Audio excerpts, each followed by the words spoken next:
in the Sierras. And then he also calls it Turtle Island, you know. And he actually says in the essay Coming into the Watersheds that Euro-Americans, Asian Americans, African Americans can, if they wish, become born-again natives of Turtle Island. So there's that phrase, born again, and it's doing a very different work. It's a counter-conversion from the Christian belief system towards a Native American belief that has a humility towards nature, that has a respectfulness, that sees spirits of place, spirits of animals, and all that. So I think, you know, the turn to native peoples is an important ecological term. I think that's what Professor Wang is involved with, where even though there's only 2% of Taiwanese Aboriginals, there may be something really important to learn about how to live in forests, how to live with the ocean, how to live with more spiritual respect from place than you know, the modern cosmopolitan Taipei people can, you know, come up with. And yeah, no, let me make one other crazy claim here. Yeah,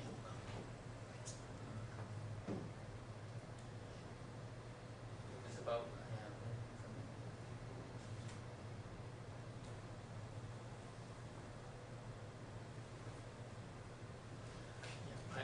I guess that gets the basic idea. Now, couple more. Okay, yeah. Now, I'd be glad to, you know, come back to those issues. I think they're crucial ones.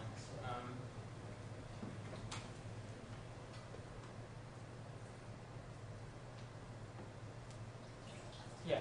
Now, the other thing I should say, this is just one little thing, but Andy knows the framework of Trans-Pacific. Very often means the linkages of two Asias. Asian America, Asia from China, Taiwan, Japan. And again, the interior Pacific peoples get laundered out or ignored for the most part. So that Oceania is a different way of configuring the possible complexity and linkages of the Pacific Ocean in important ways, I think.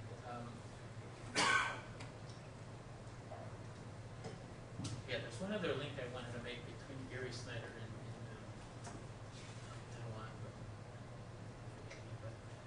Taiwan.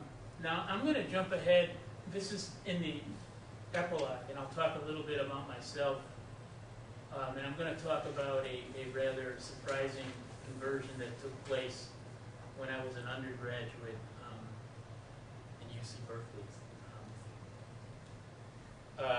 Hitching my own wagon to some Western star of open possibility and geographical becoming in 1967, I had moved westward from Connecticut to California under the sign of Highway 61 Revisited, Dylan's album.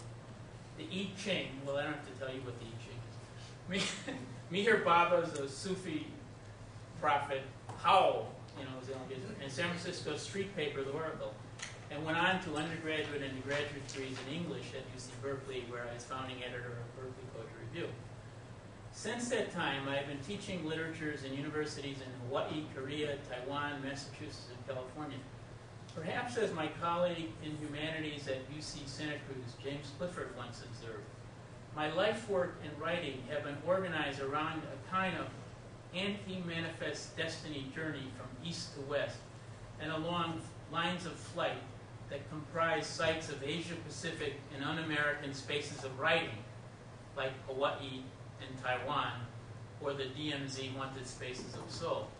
These are motive forces shaping my life as a literary vocation, calling to the life transformations provoked by forces of what I've been calling this book, semiotic becoming.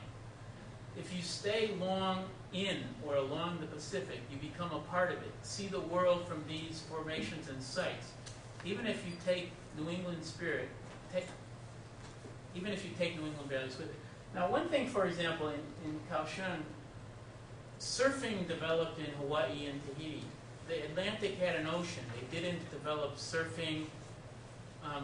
Why it developed in the Pacific, you know, I have this elaborate articulation of how it was a kind of a writing in and on the ocean, or a way of connecting the place, and it was a way of connecting the people to the rulers to the land and the water, and it wasn't just showing off your macho ability on a wave. It has a very complex functioning in Hawaiian culture, and now surfing has broadly kind of dispersed. Anyway, getting back to Rob Wilson, my first experience of conversion, when my Catholicism was wavering, centered on a famous passage from Emerson's Nature that is resonant with the transition into God-relying empowerment. And it's the passage, crossing a bare commons, and I become part and parcel of God, anyway, and I was in a big undergraduate class, and the teacher was a skeptic, was Frederick Cruz. He was a Freudian skeptic. But it didn't matter, because the passage got to me, and I seemed to be lifted up into the linguistic oversoul. And I said, wow, literature's so powerful, who needs to, use pot, or, it was a kind of a conversion experience. So, anyway, then, I kept an interest in Zen Buddhism, in Tai Chi, and to me, they're not, the one system doesn't abolish the others. So there's a kind of hybridity to, my own sense of what I take conversion to mean. So,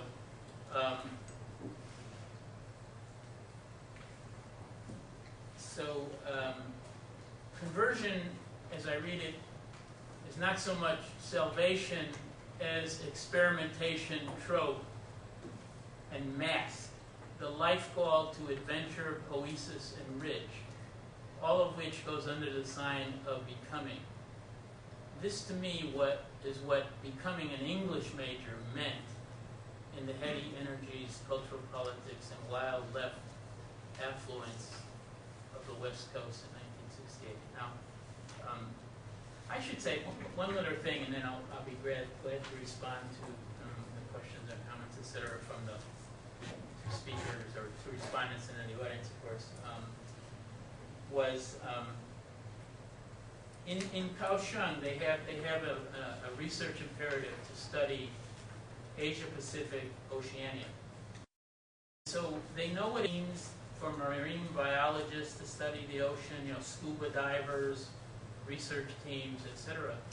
But they actually want more humanities and literature participation, but they don't quite know what it means. And I actually think if we cannot refigure the humanities and literary studies to make them do something pragmatically useful to people, we'll become obsolete, because they'll be just techno-universities. But I actually think the values and the perspectives that we offer are really crucial to what science and technology are doing, because if left in the hands of techno-science without any, bigger vision of value, region, place, we're in danger. So anyway, I realized that was